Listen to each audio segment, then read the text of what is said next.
Well, hello. Here we are, Steam Wine Bar and Restaurants, with the legend that is, of course, Mick Fitzgerald for our annual Cheltenham preview. Mick, none of us could retire last year, No. so your tips were good, Yeah. but we're looking for much more from you this year. So, Stephen, take us away. You're always looking for more. That's what I like. Forever looking for more. But only not long to go now, and I think that roar that goes up on the first day when they jump off the very first race is a roar like nowhere else on any race course in any country, because it's just very special.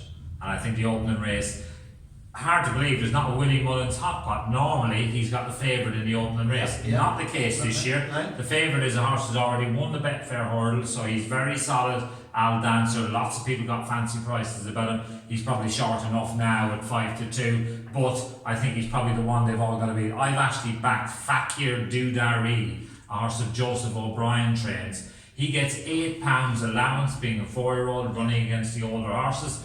The last 4-year-old that tried to do it was Binocular, and he finished a very good second. He went on and won a champion hurdle, but the other horse that tried it was Orla Loire, and he won.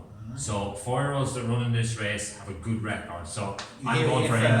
Okay. I'm going for him to kick things off for us. Joseph O'Brien. Champion hurdle? Champion hurdle, again, people making lots and lots of cases for lots of horses, but I'm going for the tried and tested. Bouverdaire won the last 2 champion hurdles. He's going to make it 3 in a row and do what the same owner's horse Istebrat did. I like that. Absolute supreme confidence. Yes, there. absolutely. Wednesday, what stands out for you on Wednesday? Well, I think Altior stands out on Wednesday. Champion Chase Day on Wednesday. He was the standout horse last year. He was the standout horse the year before as well.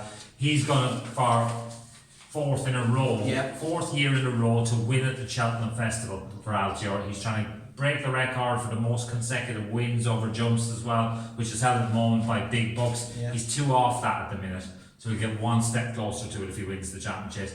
I can't see anything beating him. Okay. He's a superstar. Last year he was even money. If we could get even money this year, bite their hand off. We won't get it though. And Thursday, what stands out for you? Well, on Thursday again, you've got any interesting? a couple of very good horses running. Yeah. You've got Mona Lee in the Ryanair Chase. You've got Frodon. Paul Nicholls has said, he's said all along that the horse will run in the Gold Cup. I can see him changing. Paul Nicholls smells the chance to be champion trainer again, and I think he thinks Frodon is the best chance of winning this and adding to his prize money haul. So don't be surprised if Frodon goes. Non-runner no bet for lots of bookmakers at the moment, and if you can get non-runner no bet 7-1 about Frodon for the Ryanair, take it. You heard it here. You heard it here. And of course, the big day, the last day, Gold Cup. Yeah. Lots of great opportunities there. Stand out for you? Is it an open race? Yeah, it is. The standout horse on my nap at the whole meeting runs in the opening race. A horse called Sir Eric, which is owned by JP McManus, trained by Joseph O'Brien. This horse was third behind Stradivarius, who won the £1 million bonus for being the leading stayer this season on the flat. And I think that's standout for him. He's the best flat horse to go jumping for a little while, and I think they think he's the real deal. He's been backed at big prices for next year's champion hurdle already, so that's the confidence behind it.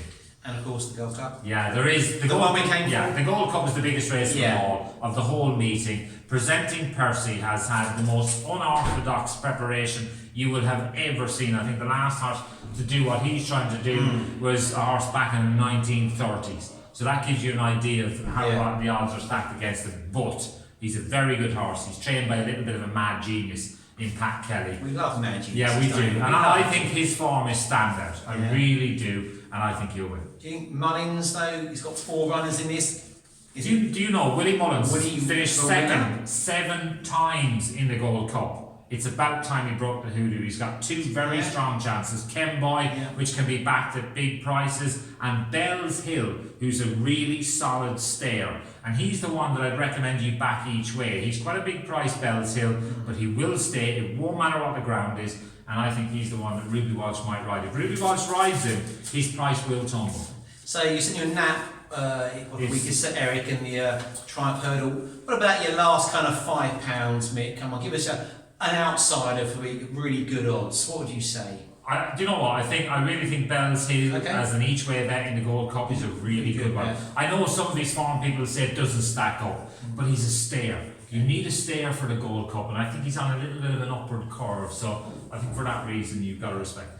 Well, if we're not here this time next year, it means mixed bets have all come in. He's saying about nothing at all. So thank you as always, Mick Fitzgerald. Have a wonderful Cheltenham Festival. I hope you win plenty of money. Thank you very much.